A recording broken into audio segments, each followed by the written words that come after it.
All right, so this is Introduction to Philosophy PL 201, 6:15 on Tuesday nights. So we meet for 14 weeks. The 15th week is exam week, but that I will have only for you doing a logic extra credit if you choose to do that. Or if you have questions about your grade, anything like that. So other than that, you being a night class normally wouldn't come the week 15 exam week, but I come anyway so that I can offer extra credit and answer any questions you might have at the end of the semester. So we have 14 weeks. Now, first of all, we have to get rid of a little piece of business. I'll do this by vote. We have to have so many, I think it's 2,400 minutes of time that we meet. So that means that either we could take a break during class, which is kind of nice because it's a 3-hour class. That's long, huh? Or we could just let out 15 minutes earlier, letting out at 9, which would mean then you don't get any break. But it would mean if you need to use the restroom, in moderation, just go use the restroom. I don't say anything. And obviously you're not abusing it and just doing it to answer phone calls and stuff. So how many of you would rather, no, this is a long class, I really would like to have that 10-15 minute break in the middle there. Then you can raise your hand, or you can raise your hand for, no, I'd rather get out at 9 o'clock with the understanding there's no break in the class. So who wants option 1? Break in the middle of the class. You don't get out at 9. Raise your hand. Okay, well, it sounds like this is going to be anonymous then. So you want to get out at 9. Is that right? Raise your hand. Let me just see it. Okay, that's obvious. So we get out at 9, and no breaks in the middle. Now you'll find that this is quite a participatory class too. It's kind of a hybrid, somewhat of a flipped classroom approach, if you ever heard of that, where I'll have you doing group projects, where you get in groups. Sometimes we'll have breakout sessions for that, and then I'll be running around between the different groups, seeing how you're doing. You're working on a project that you're going to present as a group. So, less of my lecturing. I will do some, I just call them mini lectures here and there, otherwise known as rants. So that kind of breaks it up for you. I like to try to break it up, especially being a night class. I used to love to just plain old lecture.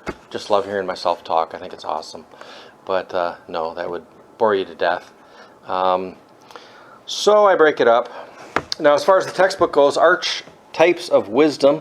So you probably saw my announcement on that about a week ago, that you could get this in any edition you like, right? So if you did get the older edition, we'll do a little finagling to make it work, no worries. Which is why in our calendar you notice that I didn't put chapter numbers down because that would confuse us. So I just put names down because the names are close enough to the names of previous editions of chapters of this textbook. So, anybody have any trouble getting the textbook? Good. All right. Well, let's see now. The computer lab closes early for us. Maybe we don't need it. Let me ask this. How many of you have a device with access to Blackboard where you can do a little talking to it and it does the text for you? Many of you use that, where you talk and it turns it into text, right? Sometimes that's handy. I like to do that for writing letters anyway. I don't really know what to say to the person and I really don't want to communicate with them, but I have to. So I just sit there with a mic in front of my face, and then I end up enjoying it. And then I go back in and edit it. Well, anyway, you all have that feature, even if you don't know that you do, you do. All right, it seems like just about all of you do. Now, I didn't say that it's a requirement of the class, so it's fine if you don't. And we'll certainly make it work. So now, who does not have a device with you? Or you will need to have you scooch out to the computer lab for a little bit? Raise your hand. Not a single one of you. Okay. Well, that made that easy. So the first thing we need to do before we get into anything too interesting, actually most of what we're going to do tonight is not very interesting. We just got to learn how to work the bells and whistles and make sure you understand the syllabus and the assignment that you do each week. And so really, really important stuff. I'm glad I'm audio recording it, but not very interesting. from a philosophical perspective. But not everything that's worthwhile is especially philosophical. You know what I mean? But if you think about whatever it is that you think is not philosophical that is worthwhile, you are doing philosophy anyway. You are assuming a philosophy. There's no way not to. Check out any time you like. You can never leave. Hotel California. Right? So, what do we need to look at? Well, let me just go over our syllabus real quick here. You know, I'm trusting that I sent, I don't know, a week ago that you probably already read it. Anyway, there's my contact information, description about the course and its outcomes, required methods, or I mean, the textbook, Socio, the Archetypes of Wisdom. I also gave you a link there to something that would be really helpful for you, especially on your weekly assignment where you have to come up with a scholarly article on the topic that we're doing that's an outside source. Well, you can just use that link right there every time. But you wouldn't have to. Alrighty, so yeah, you might need Microsoft 365, or you'll find that for some of you, the links in here, you're not going to be able to follow. So let's see, attendance policy. So I take attendance by Blackboard. And when I do that, you'll be responsible for seeing it, okay? So it'll be up there. You'll see it when I take attendance. So if you come to me the next week and said, no, actually, I was there, then I'm going to look at this thing and says, no, this thing says you weren't. And you're going to say, yeah, but I was. And then I'm going to say, no, you weren't. Then you're going to say, yeah, I was. And then I'm going to say, who's to judge? Because everything is relative. So anything anybody believes, for them personally, it's the way that it is. So you were here and you were not here. Sound good? No, that doesn't work. But just as a matter of policy, I'll just say, hey, you know, it's the attendance is up there. You saw your name when I called. If you didn't raise your hand, you'll know that I didn't hear you. Maybe I was hard of hearing, whatever. But maybe I was blanking out, whatever. But anyway, you saw that your name was up there and that I did not check you. Or at least you're responsible for seeing that, okay? So the responsibility for your being recorded as being here, that's on you, all right? So if you leave early or you come late, either one of those things, you get 50% marked down. So attendance counts only for 10% of the class. But on top of that, though, if you miss X number of classes, I changed it this semester. I think I said 6, so it's right in here, right?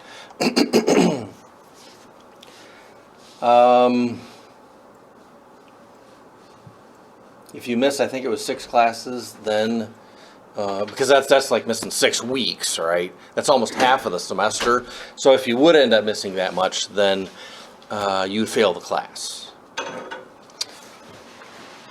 So what are the categories here? 5% for group presentation 1. So yeah, I've got the directions right here in the syllabus for that. I also put them up there as announcements, all of your assignment instructions. So you could have read that ahead of time before I actually posted the syllabus. But so that first group presentation is 5%. And then after that, you're going to do a presentation following the very same format. It's a really detailed debate format that you use on all 3 of your papers that you write for this class. And it follows that very same format again. Now I said individual / group because what it is I'm going to put you in a group of, about 5 people. And all 5 of you are going to pick a topic. And all of you can use that same topic with those same resources that you pick. The same 2 scholarly articles that you pick for writing that paper. And then I'll give you time to be talking about your paper. So you're all talking about the very same topic with the very same articles. But then you write it on your own. And then not everybody's going to be able to present that one in class because we won't have enough time. But probably. But anyway, I suppose maybe half of you would be presenting your paper. And the papers that you're writing, they're always over a chapter that's being discussed for that week. So then we have group presentation number 3. So now that one's the one that I grade the hardest because, okay, you've been using the same outline now for the 3rd time now. So, and it's worth more, 15%. So then I'm expecting, yeah, you know how to follow the outline just fine, or you should. And so I do grade tougher.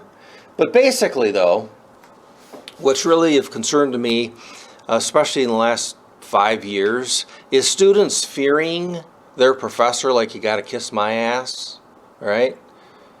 And then we can't have an interesting class, right? Because you're trying to figure it out what it is you think that I think, which very often you're not going to know what it is that I think. I'm deliberately going to make you think, I'm going to put on a hat of a philosopher or a philosophy, and you're going to think that I actually do believe that. But I don't. I'm just, wanting to come at you from a certain perspective to challenge you. And so I certainly, even if you thought that, let's say you did know, let's say I did, I rarely ever do, but if I did say something like, okay, yeah, well, I'll come clean with you here. Personally, I do believe this. Okay, well, what if you don't believe that? What if you totally think that only a scoundrel would believe such a thing? So then you're not going to want to talk, right? And you all shut up and we have a really boring class. So no, instead, you're going to notice that all of your papers are put up on discussion board. So you will all know, you could just ask your peer, hey, I read your paper, and what did you get on that? So you'll all know, So that if I ever, hello, Philosophy PL 201, welcome.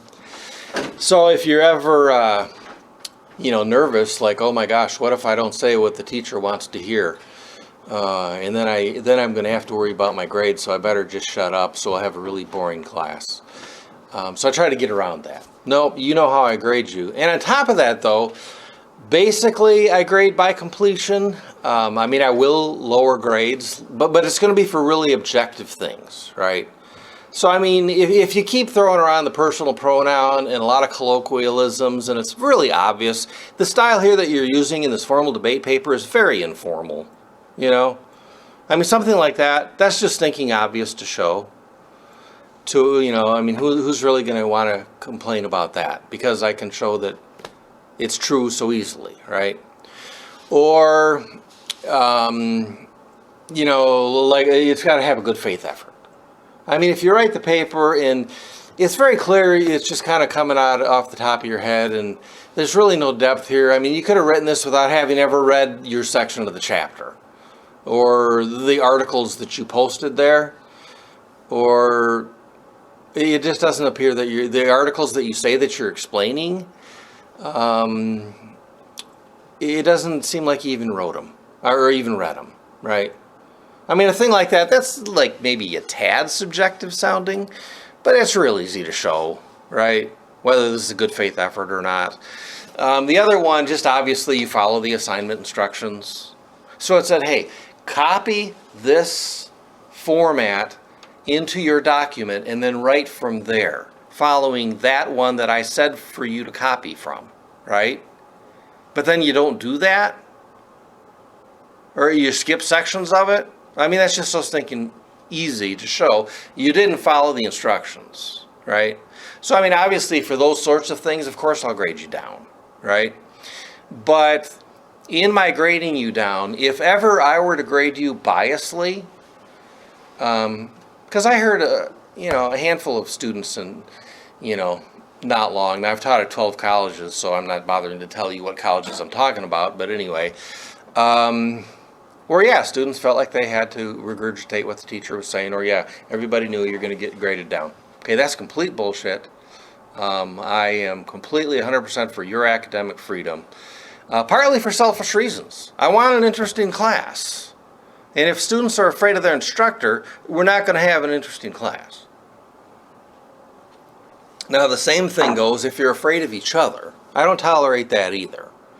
Because I've had students come to me like, oh, I want to write this paper, but I'm getting a whole lot of pushback on it because I posted my ideas on discussion board, and I think maybe I shouldn't do it. And I said, well, hey, you don't have to fear me. Like I explained, if I were ever not fair to you in grading, it would be so easy to nab me. I said, no, I'm not afraid of you. I'm afraid of my peers. I thought, wow, that's crazy. So the same thing that I'm saying here in having this atmosphere is civility, of course. Rationally disagreeing with one another, not emotionally, not throwing around insults. Yeah, of course, because throwing around insults, that's bad reasoning. But disagreement, yeah, that's what philosophy thrives on. Now, not just for its own sake, so that we just can be contentious. I mean, Plato said that sometimes people like to do that when they first get started in philosophy because they realize, hey, it's fun to argue, So whatever anybody says, just argue the opposite and go at it. Well, yeah, that is kind of fun, and that can have its benefit in challenging you to reason, or you've got people just constantly challenging you. But I mean, beyond making like a game out of it, like a debate game, like we're going to pass out points and see who wins the game. I'm not really ultimately interested in that. I'm interested in, you developing your own thinking. But there are some rules to the game of philosophy. And there are rules that apply to everybody. I don't care what your religion is. I don't care what your race is. I don't care what your sexual preference is. I don't care what gender you are. All means absolutely nothing when it comes to doing philosophy. Because there are certain rules to the game about logic. Which is why I make logic an extra credit project. And I'll spend maybe altogether, maybe like 2 classes on it, class and a half, because it's so important that you realize that when we're reasoning, wherever you come from, whatever your background, there are rules to the game. You got to follow those rules. Rules? I don't like rules. Yuck. Well, yeah, actually, you do like the rules. That's why I was kind of joking at the beginning of class, when I was saying something to the effect that I'll just grade you how I feel like it, because everything's subjective and personal, right? There's no logic to it. There's no reason to it. It's just all subjective. Relative. Everything's relative. Cool. Like it. Yeah, dig it, man. Yeah, well, you won't when you have a professor who is grading you that way, right? No, then all of a sudden it's going to be, damn it! It said right there in the syllabus, right? As you should. Right? I said in the syllabus, hey, your class participation grade counts for 5%. I can't go making it 10% or 15% or 20%. You got to follow the rules. So if you say X, you got to follow X. And if you're following Y, and it's not identical to X, well, then you're not following X. You're being inconsistent, illogical. That's a problem, right? So, of course, we all hold each other in check like that. That's good. And we want to hold ourselves in check like that, too. And I want you to hold me in check like that. So that way, you've got this fair playing field where, hey, and you know what? We all agree. So like what I just said about being consistent with following what the syllabus says, does anybody have a problem with that? Is anybody can say, yeah, but you're a male and I'm a female and I don't agree with that? Because the women's way of thinking is that you don't have to do what you say you're going to do. What a sexist position that would be, right? No, I think women are just as logical as men. Same goes for any other, category you like to bring up.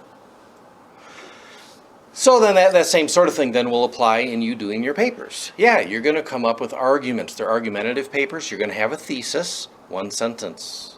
You're going to defend that thesis. You're going to defend it logically. You're going to have reasons for showing that thesis is true. Yeah, but what if I ultimately don't believe in truth? Capital T. Okay, that's fine. Then you're going to give reasons for why you don't believe in truth, and in doing that, there are going to be reasons to support that position, right? So all of that is a logical endeavor. We all engage in that. I mean, it's obvious just in trade, right? What if we came up with a trade agreement with China? And then we said, oh, but we're not going to follow it. Because we're Americans and we think that, treaties are made to be broken. So we just do what we please. Well, the Chinese are going to think, well, then why did we sit down at the table and argue about this and hash it all out and get it all worked out when right from the get-go you weren't even intending to follow it anyway? Now, that's not good for business, right? You mean the Chinese don't think that it's cool to break your word? To agree to one thing and then do something else? Now, of course, people who don't like that being done to them might themselves do it, of course. But, no, that would be illogical. There's nobody who's going to think that's cool, right? Well, what if you think ultimately reason breaks down? And the goal of life is to realize consciousness, pure consciousness, the Atman Brahman, the Buddha nature, that everything is, that we all are one with, which itself has no attributes. So that the very act of reasoning, like what we're doing right now, itself keeps you on the wheel of samsara, locked into reincarnation. And that ultimately, it's the cessation of all mental modification which releases the soul from deception. Okay, that's fine. But in the workaday world, obviously, you can't live that way. You could believe that ultimately, at some metaphysical level, that's how reality is. But you can't get your ass out of that chair and open that door and get to your next class or to your car and then get the damn thing started if you don't believe some basic principles of logic. If I do this, then that will happen. If I don't want something to happen, well, then I must not do this. It's either this or it's that, and it's not this, so it's that.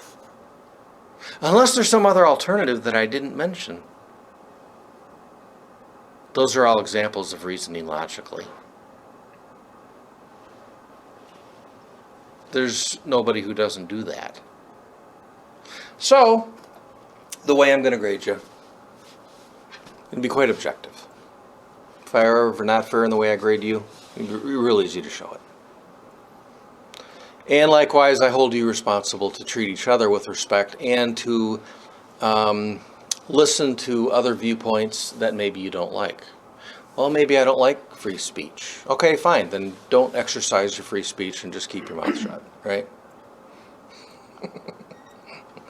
Because if you're going to open your mouth and say things that you think, yeah, you're exercising free speech, right? So, yeah, I definitely am a proponent of free speech, as philosophy mostly always has been, right?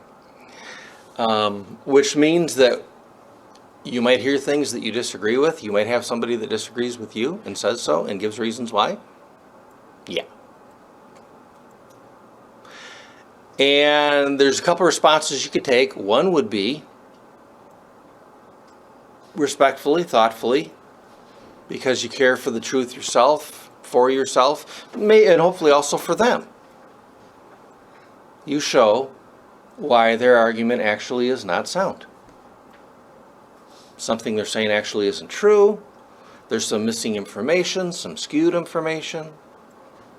Their logic is bad. They're committing some informal fallacy in their reasoning. Point it out and carry on. So we have, the hope of bettering ourselves by being with people who are different than us. That's something I love about night classes especially. It's very diverse, and that's a real relief. In different ways, too. In ways that maybe often you don't actually think of when you use the word diversity. Like different ages. Like different backgrounds. Like different levels of work experience. Different kinds of work experience. So I especially do like teaching the night classes. and different views, especially diversity in thought. That's a relief, because that means I can have an interesting class. One that I'm never bored in teaching, because I always feed off of you guys. I always feed off of the class. Now we're going through the whole textbook, but I do it in such a way that it's based off of what you find of interest every week that you post on from each chapter that was assigned for each week. So for me, it's always fresh and interesting. But questions or comments? Nope. All right. All right. So don't fear me. Don't fear each other. Think rationally, respectfully. We'll consider different viewpoints. All right, 5% of journaling. The reason I do that is so often, well, like just now I asked, so what do you think? Any questions, any comments? And, we don't know each other yet, and you're kind of quiet and like, I bet a lot of you had things floating through your mind you'd maybe sort of like to have asked or commented on, but yeah, I don't want to take up class time, or I'm kind of uncomfortable or whatever. So that's why I do journaling. Now it's only worth 5%. But you'll notice that you have a journaling app on your Blackboard somewhere at the top left. We'll look at that in a minute. But that way I can say, okay, you know what? This is an interesting issue. We need time to think about it. I'm going to give you however long it might take. I'm going to give you some time. Maybe it'll be 5 minutes. Maybe it'll be 15 minutes. And I'm just going to say, go ahead and journal. Now, if you forgot to bring your device in, just do it on hand paper and then turn it in on Blackboard by noon the next day. That's what I said in the syllabus, so that's fine. But that way what we can do is I can then after the 15 minutes I can pop up the journals, and none of you will be able to see that, so none of you will know what each other is posting. So that way it's not like discussion board where maybe you're going to be a little hesitant because, oh crap, I'm going to post this. I do think this, but I don't want to get a headache for it. So maybe I'll just not post it, and just whatever I think people like hearing, I'll just say that, and it's safer and easier. And then again, you can't have an interesting discussion board. Well, now with journaling, though, you don't have to worry about that, because you're going to write whatever you think, and nobody knows who wrote what. And then I will just pop it up here. Okay, 15 minutes is done. Let me see what you got here. And then I'll just randomly read some discussion board journals that you posted. And that way you are able to communicate, even if you're shy, and in a way that nobody even knows that it's you that's writing it, right? So that's 5%, and that's why I do it. Okay, 10%. Submit 3 peer edits. So you will peer edit each other's stuff. And so you have 3 assignments. Each of those 3 assignments gets peer edited. Everybody does peer edits. Everybody submits their peer edits. So that's how much that's worth. Now the peer editing is nothing to get too nervous about. I give you a little color coding system where, I say, hey, here's these 4 colors or 5 colors, and each color represents, like one color represents style, one color represents like the factual accuracy of the content, one color represents, so on. So mechanics, writing mechanics. So you could just plain old highlight the person's paper, and then just submit the paper with highlights on it, with a few comments here or there about what you thought. So your editing of your peers is not a big deal, but that way all of you get edits from your peers, and maybe you'll see, oh, look at this,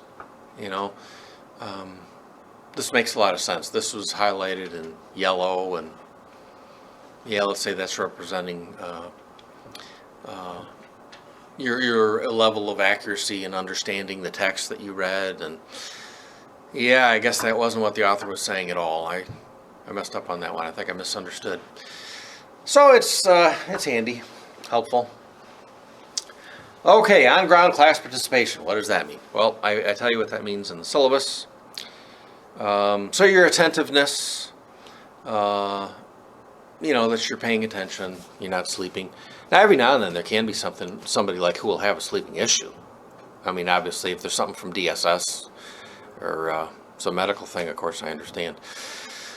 But and then of course you're not, constantly chit-chatting with your neighbor while I'm trying to talk, and then you miss stuff that I said, so I have to go back and answer your questions based on what I had already been telling the rest of the class while you weren't paying attention.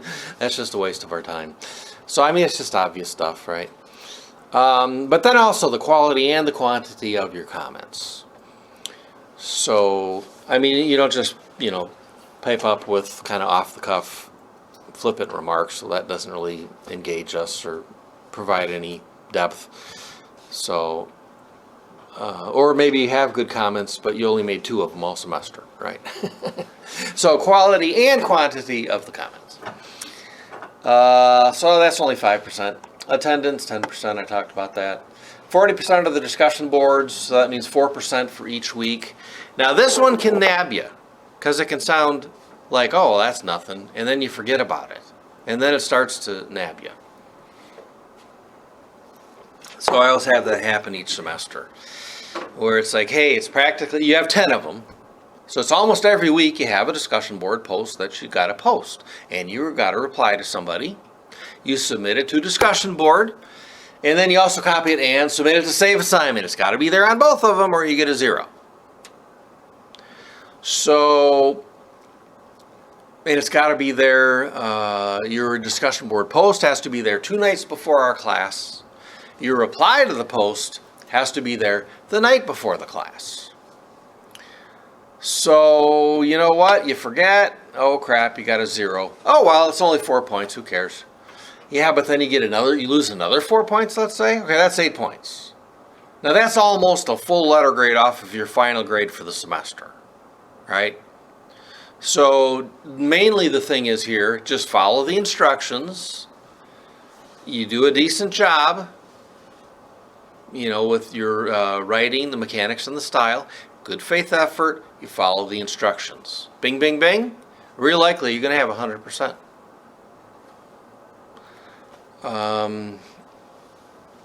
Just remember to do those simple things. But every semester, though, I will have students who will, oh, shoot, I forgot.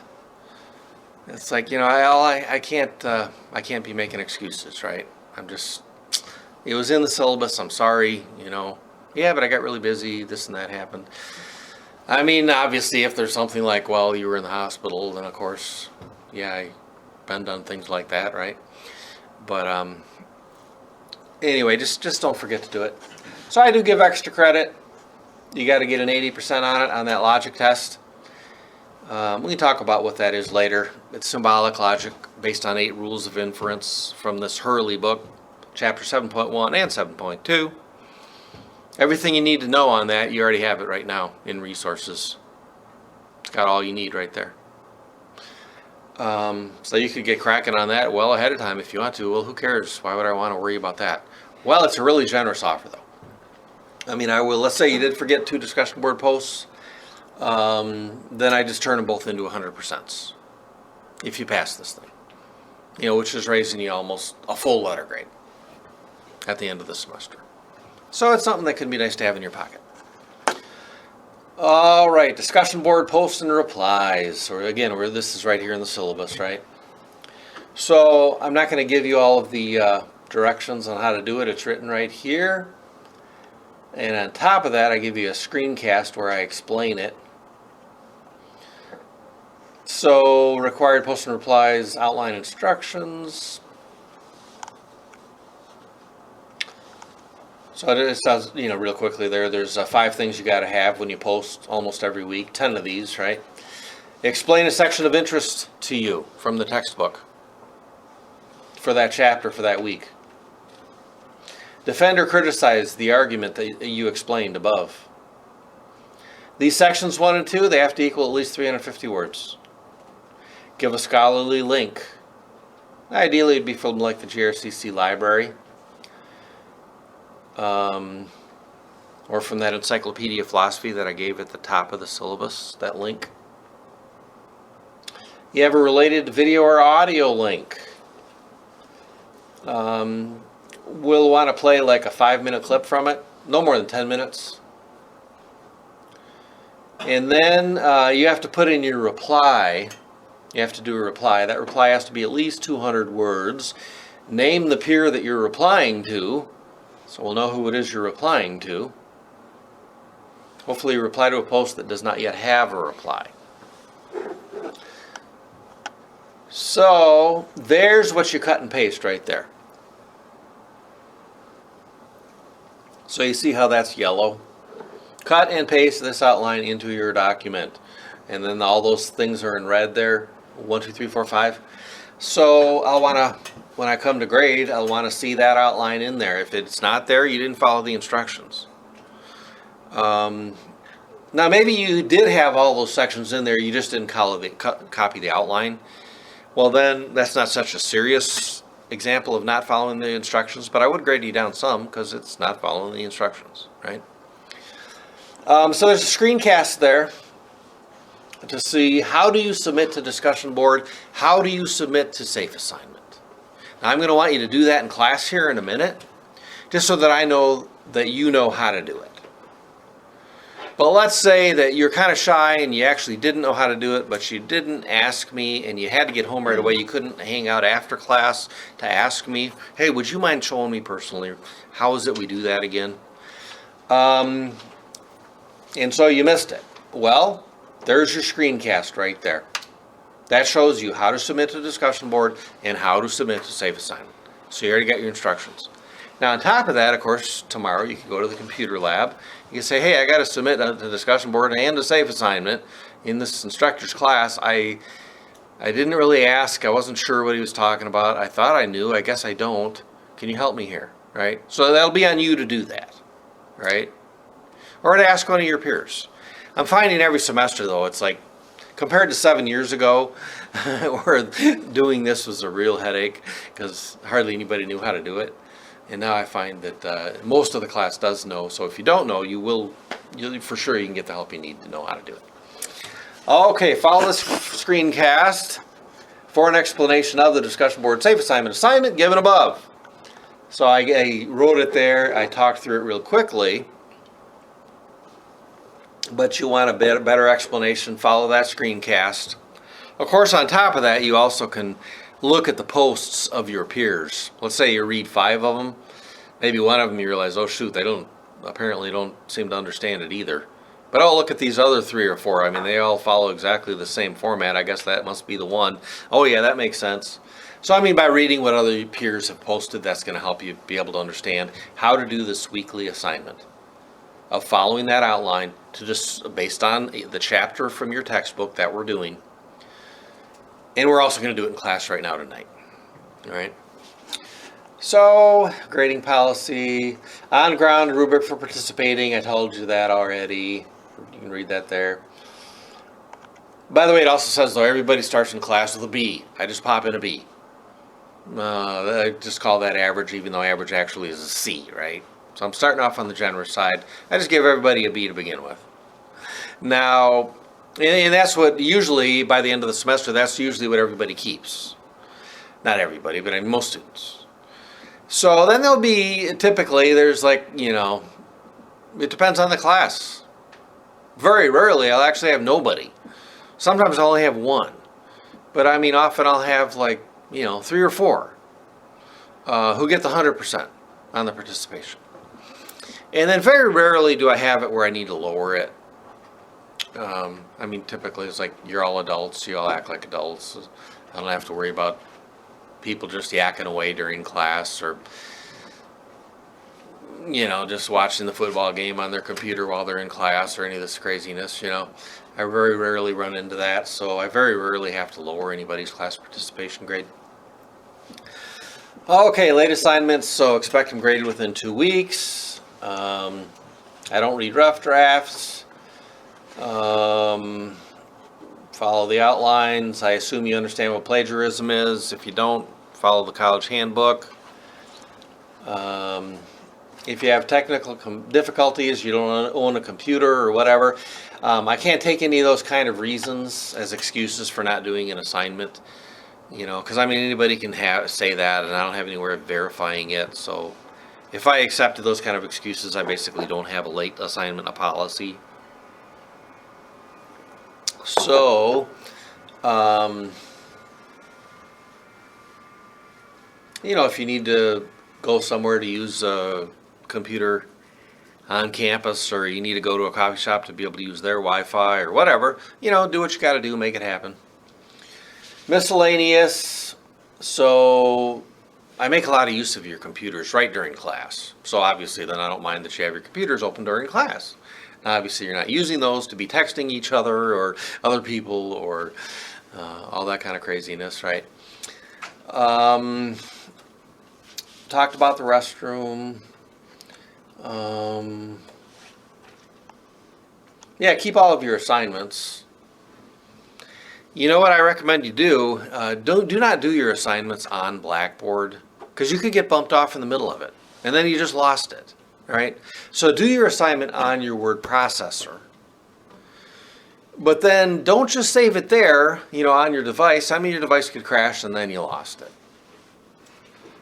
Now, I'm one to talk. I actually did that a couple of years ago. Or I went a couple months without backing up. And so I had it all on my computer. And then the computer crashes and it's all gone. Oh, I could have spent $200 to get it back, which I didn't want to do. So, you all have a cloud account, right? Hey, I put a link to Office 365. That's free to all of you right now. That's a heck of a deal. Microsoft Office 365. You look in resources? That's awesome. So you got a great word processor. You could back it up to the cloud there for Microsoft Cloud, or you got, what is it called, a J drive? Is that what your drive is called? As a student, you have a drive, right? A cloud, on the cloud, right? So I'll back up to my Google account and to my computer, but I also back that up because you could lose your Google account. Who knows? You lose your computer. So do back up. Disability support services. Yeah, if you have anything going on with that, that's great. And of course I honor that. Now they have something called Clock, I think, where, they send me the documentation electronically, and then I send it back to them electronically, so that's awesome. Hey, for week numbers, just for ease, I go by Roman numerals, but I'm finding in some school systems they don't teach Roman numerals. So there's what Roman numerals are right there, right? The letter I, capital, that means 1. 2 of the I's, that means 2, and so on. There you go. So if you don't know Roman numerals and that kind of confuses you, look there and memorize it. All right, teaching methods. So I think I've probably talked enough about that. I somewhat use the flipped classroom approach where I'm feeding off of your discussion board posts each week. I'm feeding off of the group presentations or the private presentation that you actually did in a group. I'm feeding off of that. So in other words, I'm not coming here with these canned PowerPoints that I got from the textbook that I follow, which always keeps the class interesting for me. Okay, attendance. Hey, there's that new JRCC 14-day rule, right? So if you don't come to class, so for us then 14 days, that's 2 weeks, right? So if you miss 2 class periods and you don't communicate with me, the college requires that I bump you out of the class, because I have to report to the college every 2 weeks. So it asks me, and so I take attendance online here, and so I just look and, okay, no, so-and-so didn't, come these last 2 weeks, and I don't know what's going on, so no, they didn't. And then the college, bumps you out of the class, and then that's it. Now that's true for all of your courses, okay? That's a new policy, and they had to do that for good reason regarding, financial aid reasons. Alrighty, as I announced, a week ago, I assume that you all know your GRCC email, right? You all know your username and your password. Got to know all that stuff, right?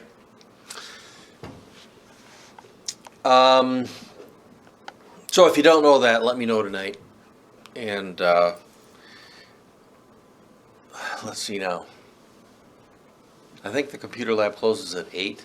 But anyway, you definitely got to make sure you got your username and your password. You can get on Blackboard. You can get on email, right? Because this class is like everything is handed in, everything is communicated online. So definitely need that. This other stuff, it's in all of your syllabi for each of your classes you're taking here. So I guess I don't really need to go in detail there. Academic calendar, academic schedule. I also popped that in resources. Okay, so here we are on our syllabus. We're up to page 8. So we have the debate project outline for group presentations 1, 2, and 3. You see I have a screencast there. Now, if you're using like an outdated version of some word processor, you're not going to be able to click on that link. And I'm not supposed to give you the link information like it tells you right there as you look up above.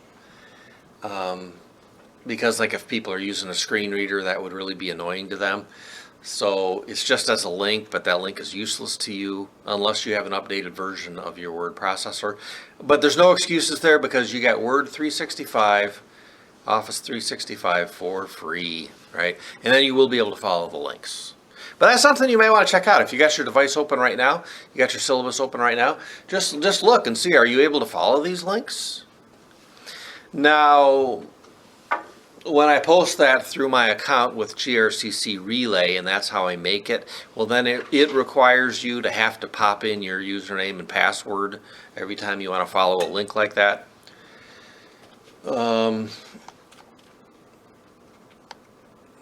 Okay, so this explains, that screencast explains how is it that you do the 3 projects. It's kind of early for us to need to talk about this right now. And then again, big yellow and red. Now, believe it or not, every semester I have, like sometimes I'll even have like an entire group for their presentation where they don't somehow seem to see that. Okay? So, but yet they followed it, but yet they didn't copy that one. And so, yeah, I will ding you some for that because that's the instructions, right? That said to do that, so just do that. It makes it real easy to follow your paper. I look at introduction, sections A, B, C. So I want to know, hey, what are the assumptions you're making here? Let me see. I just know right away. Just look in section C of the introduction. Boom, right there. That's where they state their assumptions. So, I mean, if you don't follow this outline, maybe you did state your assumptions, but then I got to hunt it down. And that's just annoying. So, follow that outline. And this is not often a problem, but anyway, because I do have you, sometimes I'll have you in group work, and I'll even say, hey, you know what? Groups 1 and 2, let's make some room here, okay? You go to the room next door. I already unlocked it. Go to different sides of the room. You guys talk, okay? And work on your group presentation number 1. And then, group 3, you can just stay in here. Group 4 and Group 5. I want you going down to the 2nd floor, and there's breakout rooms there. Certainly 2. We're going to find 2 of them that are open. So each of you grab one, and then I'm going to be roaming around between the groups. Okay, now in my doing that can often what happens is that you can have a really interesting class that way, because like what you've had so far has been really shitty. You know what I'm talking about? You're bored to death, and I don't blame you. I'm just talking and talking and talking. But I'm audio recording it because, again, we could have students who are not here yet, and they need to know this stuff. So, but typically this is not at all the way that I teach. But I got to get us off the ground, so I'm doing it now. Well, I mean, I wouldn't blame you, especially some of you already been to work today. Hey, if you need to eat during class, don't worry about it. Go ahead, okay? Just, do it discreetly. Try to avoid the real crunchy stuff, though. With the real crinkly bags, like pour it out onto the napkin, and then when you put the Dorito in your mouth, keep your damn mouth shut, okay? and then let it soak around in the saliva for like, 5 seconds or something, so we don't, right? Your neighbor doesn't want to hear that. Okay, but other than that, you want to eat during class? I understand. This is a night class, no problem. Well, anyway, this approach then can be a lot more interesting, where you have a lot more latitude. And plus, you being able to talk among yourselves without the instructor present, that gives a whole different dynamic, Because maybe you feel more comfortable. You're in a small group. You don't have the instructor around.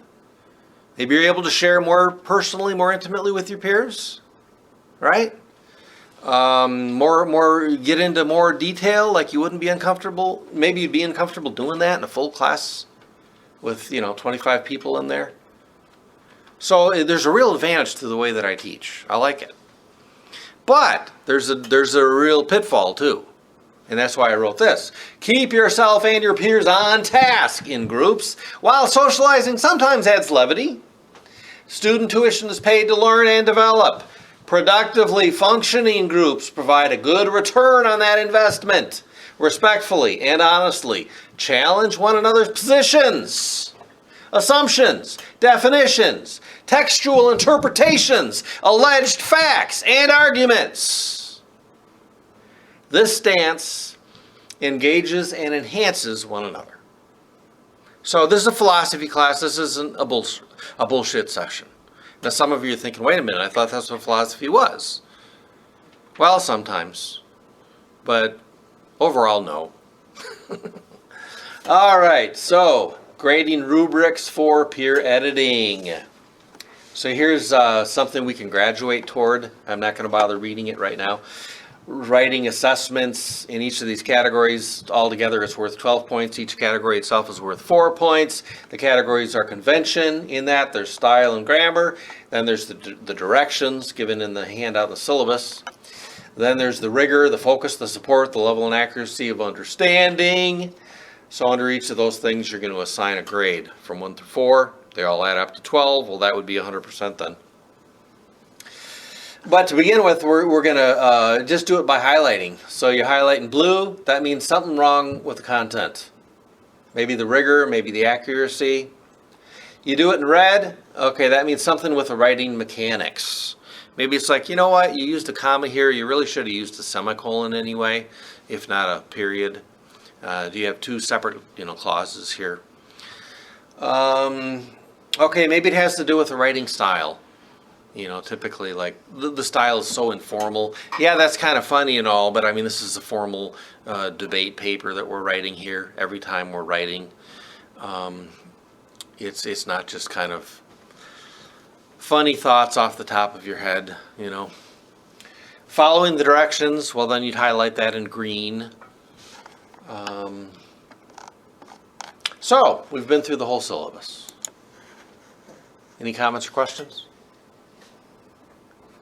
All right, so before we get into action here, and I'm going to have you doing some stuff, let me bore you some more, okay? Sound like fun? Yeah, please, talk more. We love instructors who sit on their asses and talk at us for 3 hours straight. That is so cool. Well, good, I'm glad you like that. That's what I'm going to do. You don't like it? Tough shit, that's what I'm going to do. All right, so let's look at our GRCC Blackboard. I'm assuming you can log in. So this is us, 4836. All right, so here's announcements. I post announcements there. Read them. So you need to log into this class to be able to read those. Now, typically I find that what I put on announcements also is emailed to you, but I'm not sure that that's always the case. So you do need to log in, check your announcements, right? You know what's so beautiful about this too? I guess I should say this because last year in the winter it was just crazy. I had one class, I think it was canceled, I think it was in Holland. I think it was canceled 3 times and it only meant weekly, because of weather. So the beauty of this approach is it doesn't affect us at all. Except, okay, there were people who were going to present that night. All right, so then the next class when we do meet, We're still right on our schedule. It's just then we're going to have 2 group presentations, the one that was supposed to go last week, plus the one that was scheduled to go for tonight. So the beauty of having everything submitted online is, even with classes being canceled by weather, which is crazy as weather as it's been, won't surprise me a bit. We have a class cancellation. Okay, everything in our calendar, though, just stays the same as always every time. We just follow the calendar because it's all submitted online. Alrighty, so we have here announcements. Then there's assignments, so you could look in there.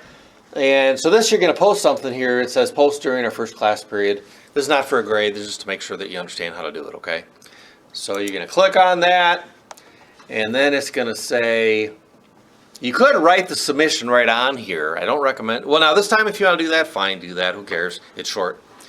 But I mean, typically the way that you should do it is you write it on your word processor, save it on your word processor. It's got to be saved in one of these formats that Safe Assignment accepts. What formats? They're listed right here. Safe Assignment accepts these: Doc, DocX, DocM, PPT, PPP, PPTX, ODT, TX, RTF, PDF, and HTML. That's all it accepts.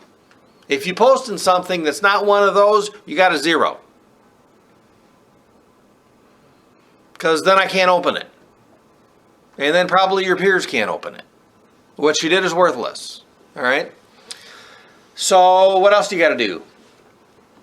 I agree. You see that button right there? Click it. You got to click the I agree button. Otherwise, the safe assignment is useless.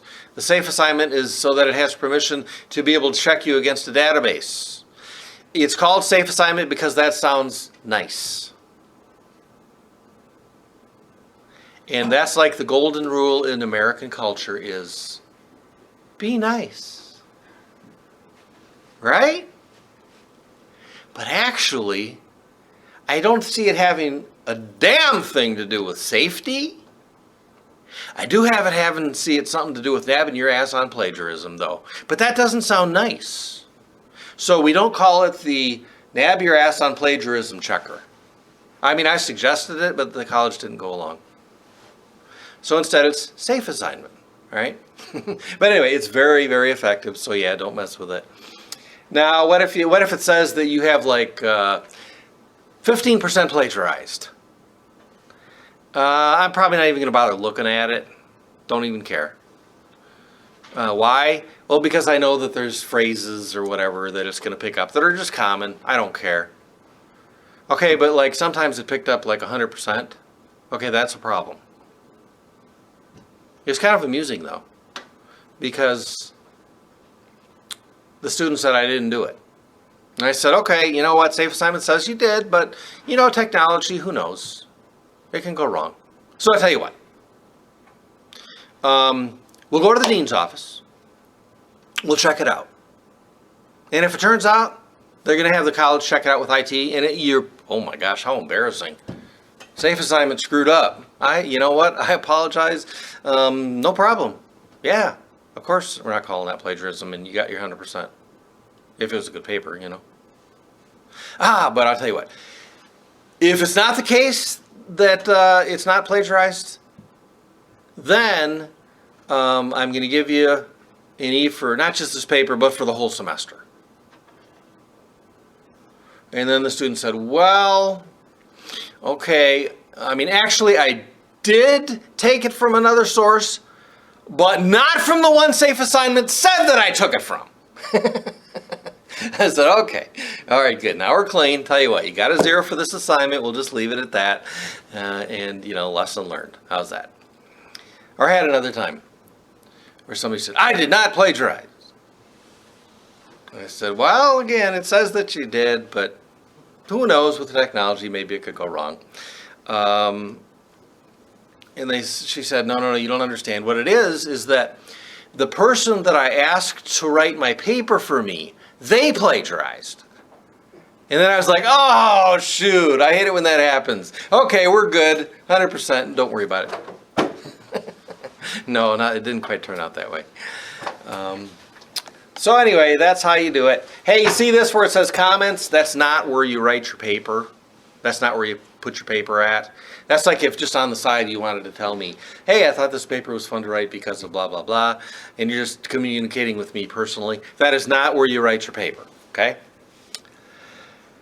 So, what else do we have? Discussions.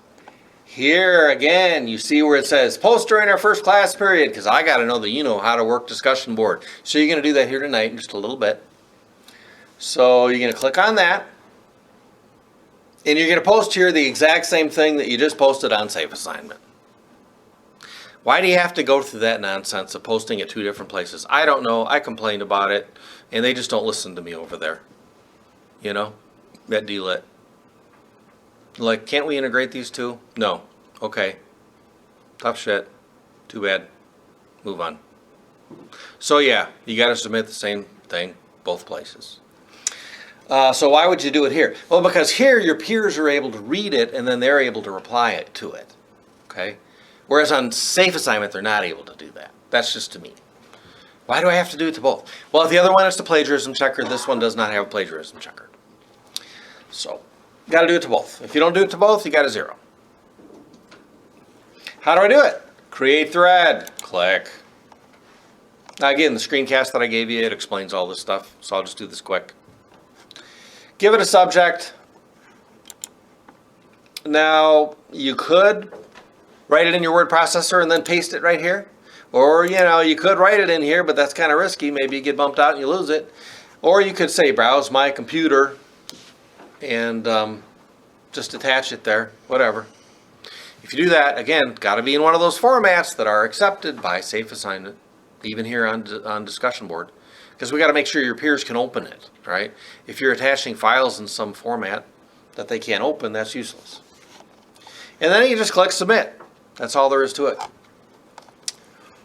Okay, what else do we have here about your instructor? Well, I didn't really say anything about myself. I'm Dan. So I got 3 graduate degrees. I was in a PhD program, but we had our 3rd kid, so I blame him. It's his fault. And I'm happy anyway, because then I feel like I'm more of a loose cannon, you know. I didn't quite get fully indoctrinated, which I like. I'm more dangerous that way, so it's more fun. So I got one degree, University of Toledo, that was in like continental philosophy, Eastern thought, existentialism, pragmatism. And then I went into the PhD program, got accepted there. That was at the University of Nebraska-Lincoln, and that was a completely opposite kind of philosophy department back in the early 90s or late 80s. In that it was the first department more along the lines of a continental philosophy department, whereas at University of Nebraska-Lincoln, they hated those people. And they were like philosophy of language, philosophy of science, philosophy of logic, analytical philosophy. So 2 very different schools of philosophy that used to be very opposed. They've come to some consensus on some things since then. But I really like that I went into 2 very opposite aspects of philosophy. So then I got one in systematic theology. So, I guess that's enough. I taught guitar for 7 years. That was fun. So, yeah, I'll put my guitar music up here. I should do that. But that's one of those things where, like what I had said earlier about you don't have to worry about kissing my ass. Okay, forget about that here, okay? Kiss my ass, all right? So you tell me, oh my gosh, you're such a great guitar player. I don't care what you think. Just tell me that, okay? All right, so enough about me. Resources. So there's the resources. So logic, that's for extra credit. You got everything you need right there. You want to get started early on the extra credit? There you go. Actually, I'm going to spend like at least a whole class period on it. So that'll help you get going, but you got a computer on there. You got audio of me working out the problems on there. You've got me having written a lot of the problems on there, like on a PDF. You've got copies from the textbook. You got everything you need right there to pass that test. If you've worked those problems, you're going to pass the test by hand. If you don't work those problems by hand, all you do is just watch the computer program and answer it based on that, you're not going to pass the test. All right, podcast players. Well, I told you that for your discussion board post that you, I've been talking too long, I'm blanking out. I need more coffee. But anyway, I told you on your weekly discussion board post, have an audio clip or a video clip, right? So for the audio clip, what I really like about this, here's a podcast player, that depending on whatever format you're on, I encourage you to download one of those podcast players and to use podcasts. Why? Well, is there the danger of getting into, poor sources who could set you up for embarrassment? You start repeating things that you thought were true, but you're relying on a really unreliable source. You don't want to do that, right? But there's another problem, especially within academia. You see, 90% of people in the social sciences and the humanities, actually well over 90%, they're completely on one side of the tracks, so to speak, culturally, politically. It's real easy to have what, quite arguably, there is. A big echo chamber, a big groupthink, where all your colleagues think the same way you do, and you all pat each other on the back. Not even exposing yourself to views that are very different than your own. And then you're shocked to find out there's people who don't think the way that you do. Right? So yeah, you might well need to go to outside sources, which probably don't stand a chance of an ice cube in hell, assuming you think hell is hot and that you believe there is a hell, right?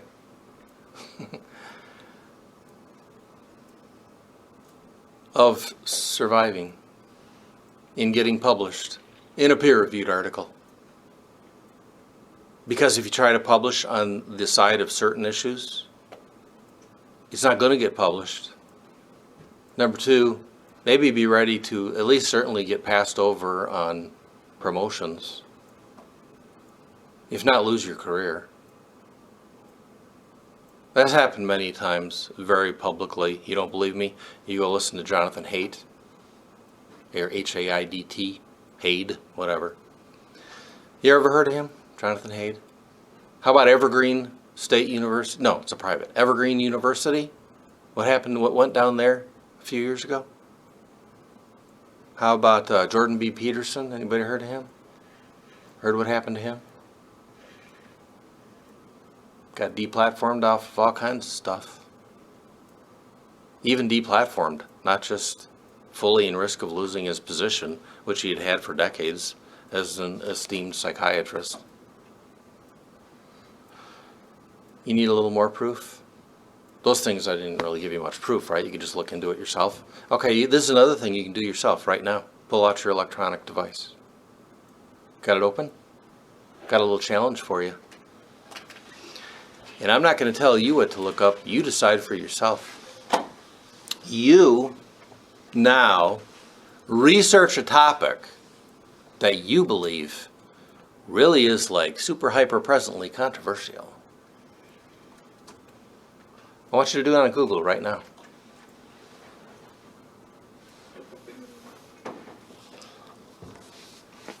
While you're doing that, I'm going to blab at you a little more.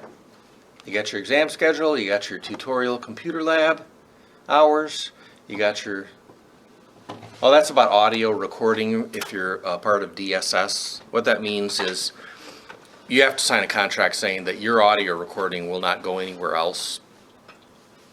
I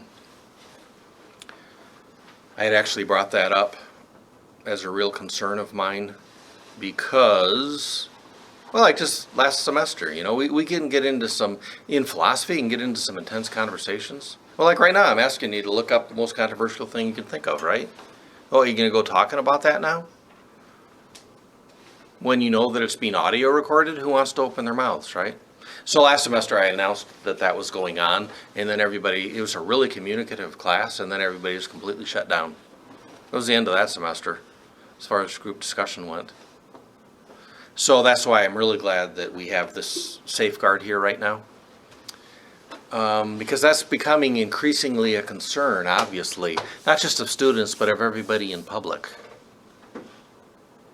Do you know that there are colleges right now that are tracking their students by their cell phones? They know everywhere you are on campus all the time. Right?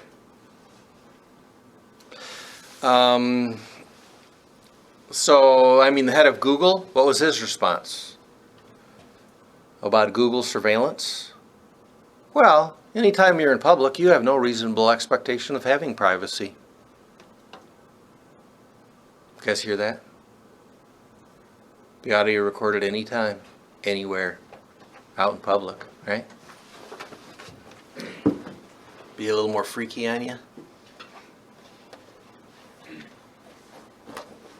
The cell phone here. So you all know this by now, right? It records everything you're saying. Can turn it all instantly to text. Am I wearing a tinfoil hat? Is this a conspiracy theory? No, actually, it's been well proven, right? It was called PRISM. I don't know, 5 years ago or so. How about this one?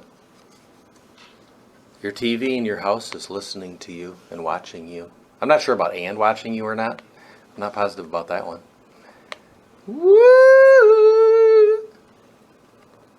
Conspiracy theory, tinfoil hat. Where are the black helicopters? Right?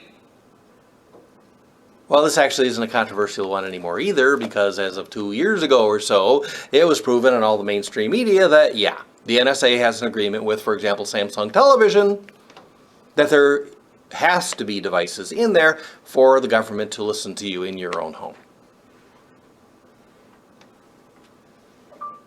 Now, 7 years ago or so, the only ones that you would have heard that from would be the ones that, at least back then, certainly, well, even now, you would think of as wacko, unreliable sources. Yeah, black helicopter, tinfoil hat, conspiracy theorist, nut jobs. But actually, they were right.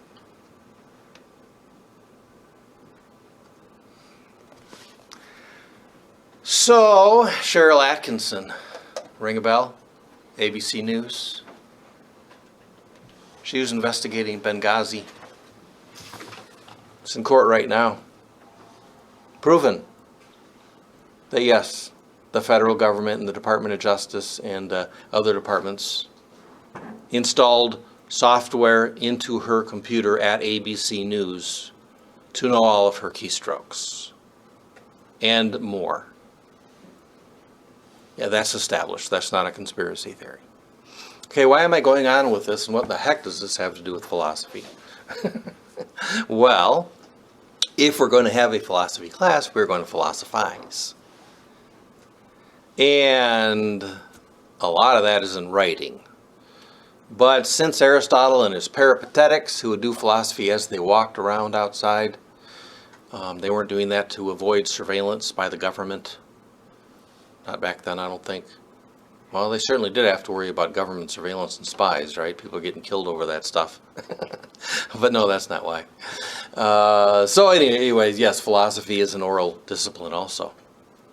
Well, increasingly in our American culture, people are scared to death to talk because of all the stuff that I just said.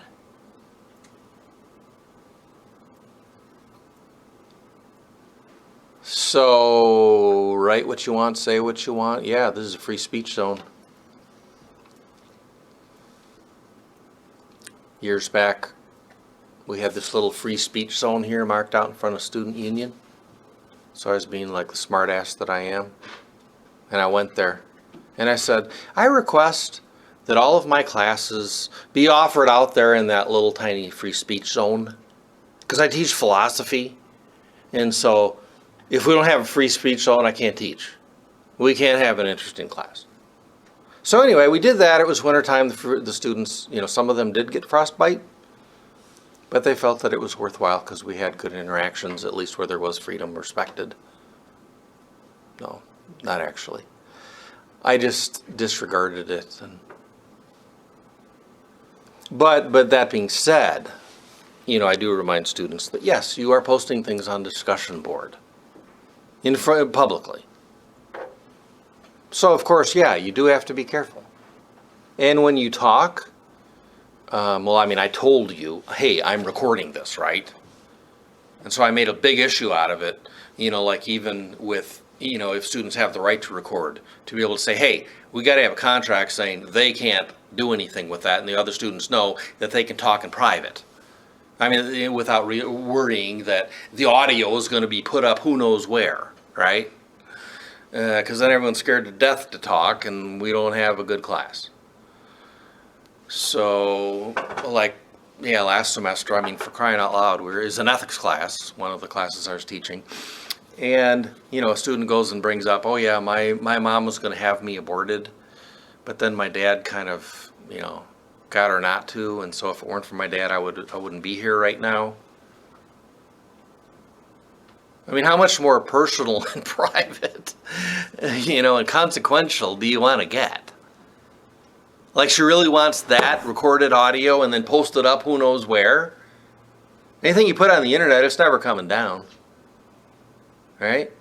So anyway, I really try to go out of my way now to talk like I'm talking now, to put the parameters on here. That we have common sense, we have safety, we have freedom of speech, so we can have an interesting, thoughtful philosophy class. Not that we're naive and ignorant and not realize that, yes, anybody right now, if you don't have tape over your video camera on your computer, it's either A, you're ugly like me, so you couldn't care less because nobody's interested in watching you at home. What are you shaking your head yes for? You think I'm ugly?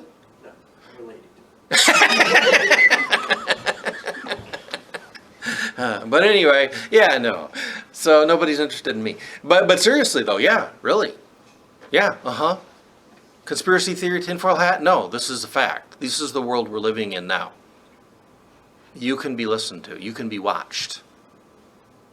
You ever had, malware on your computer? They can use that to watch you and listen to you. And it happens all the time.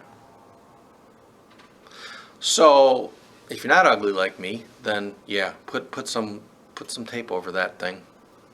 A wad of gum, whatever. All right, well, we need to go back to this little experiment we're doing here. Because you looked up a controversial topic on Google, did you not? And you looked up what results you got, correct? Not researched it, but just eyeballed it, right? Okay, now I want you to do this. Go to duckduckgo.com.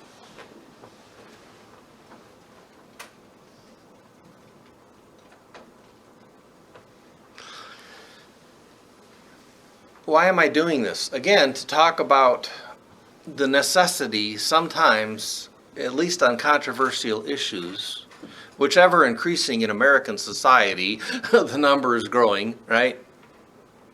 Yeah, you might need to look at alternative sources. Ones that don't stand a chance of getting published in probably any peer-reviewed article. That quite likely no professor from the classroom would espouse. I've heard it at some colleges where even board members will say, the other side of this issue will not be discussed. What's that? That just sounds very one-sided. yeah, definitely one-sided. Definitely one-sided. Now, anyway, I thought that was a great opportunity at that college where I was at to that very week to say, this is a good time then to discuss that other side of that issue.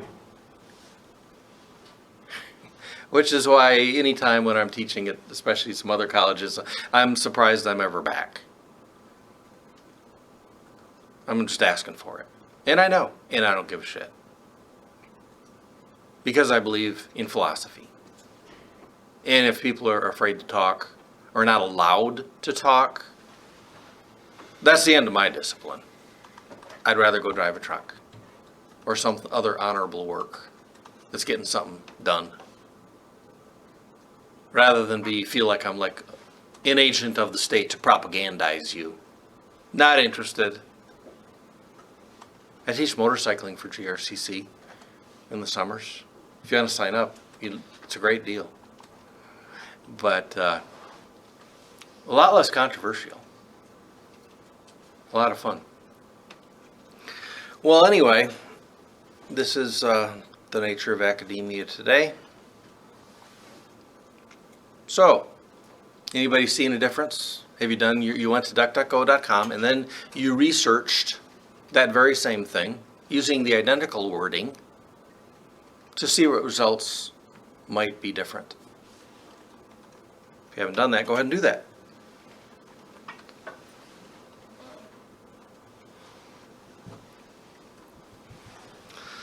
Now, the advantage, too, of being able to look at things from different positions isn't to say all positions are equally valid. Well, maybe they're not. You know what? Maybe some people will espouse positions that are just like, for whatever reasons, whatever you mean by it, at least by your lights, like really off. What would you rather do? Drive them underground? So that they can talk with their buddies about how they know that they're censored and they can't talk? And the college is nothing but an indoctrination program? And then get more and more radicalized and dangerous? Because if speech breaks down, reason breaks down, people feel like caged animals. You know what? They might start acting like it. That ain't a pretty picture. Some people talk now about how America's never been more divided. Perhaps since the Civil War. Some people are talking publicly about the possibility of, well, like the Democratic Convention of 1968, wasn't it? And all the extreme violence that went down there and the National Guard being called in. That might sort of be a picnic compared to what we could be in for in the next year. So there's a nice alternative, which is philosophical, where people are able to present their views rationally, and then have those views rationally critiqued. So an informal fallacy is, like the appeal to the people. Hey, everybody's doing it, woohoo! Maybe you whip up this mob-like crowd atmosphere, and then everybody starts mindlessly chanting some stupid chant. You created a mob, some kind of frenzy atmosphere. Next step, in all likelihood, is violence. Yeah, that's not philosophy. That's just like you're out of your frickin' mind. But, if people are in a setting where they have to present their views that they do believe, and they are allowed to present them, and then other people who rationally will give reasons that perhaps they haven't considered, that could be a way to keep people from going down a road that perhaps is really off, right? Or even dangerous. So philosophy has, some people can think of it as BSing, but can have really positive results for society. Be very, very practical. All right. Anybody want to share anything that you found? Like, did you find, let me just have you raise your hands. Did you find a big difference between the results you got on DuckDuckGo versus what you found on Google? I'm seeing a so-so over here, like somewhat, yeah. The main difference I found in this is that because when I looked up the topic on Google, it showed up like more social sites. Okay. Like, YouTube, Twitter. well, but when I went to DuckDuckGo, it just went into, you know, a virtual website with the definition of it, with, you know, facts about it. Okay. Interesting. That's a big difference. Well, that's something that I'd like you to play with, you know, more. Do some more examples for yourself. Because, yeah, it's just a fact. It's been established, you know, publicly that, yes, Google does use algorithms, which does promote things they want promoted and suppresses things that they want suppressed. So typically for like controversial issues, certainly, I encourage you use DuckDuckGo, not Google. Okay, anything else we have here that we need to go through? The syllabus is there. You got tools. Hey, here's a tool I want you to know about. Check this out. I clicked tools. I went down here somewhat toward the bottom right. It says send email. So watch this. You click that. Now let's say I want to click you know, select users. Maybe I only want to email the people in my group. So let's say I want to email Taylor. I click that, do the right arrow over, and I also want to email Sean. So I click Sean and I send it over, and then I just now I write my email. I give it a subject. I click submit. There you go. So what am I saying? Right now, everybody has everybody's email. So that can be a great way for you to be able to communicate. You know, so like, you know, you missed a class, and I'm not going to reteach the class for you, but you want to talk to your peer about it, and you sort of become like study partners. Great resource. What else do we have here? We got the journal, so that's where you're going to journal. We'll do that in a minute. And somewhere on yours it'll say grades, so you're able to check your grades. So now you know what? You're responsible for checking your grades. If there's a problem, you're responsible for notifying me within 2 weeks. Okay? So if you come to me at the end of the semester and say, hey, remember back in week 3, you gave me a 0 because you said this, but actually that wasn't the case. Okay, I'm sorry, you know, you're 10 weeks late. So nothing doing. All right? So you're responsible for checking your grade center to know that, you know, that your grades are accurate. If you see a yellow exclamation mark in there, it means, yes, you did submit it. It's there. You just hadn't graded it yet. Now, if you don't see that exclamation mark in there, it means, no, you did not submit it. Now, if I write comments on it, you know, you click your grade, and to the right of that, there's this arrow button. You click that, and then it shows you my comments on your paper. So we're able to do everything online. All right, that is enough for this long-winded introduction. That was, oh my gosh. I am so sorry for what I've done to you. But anyway, it was good information, and you know what? If you want to, you can listen to this on your own time with popcorn and friends. All right?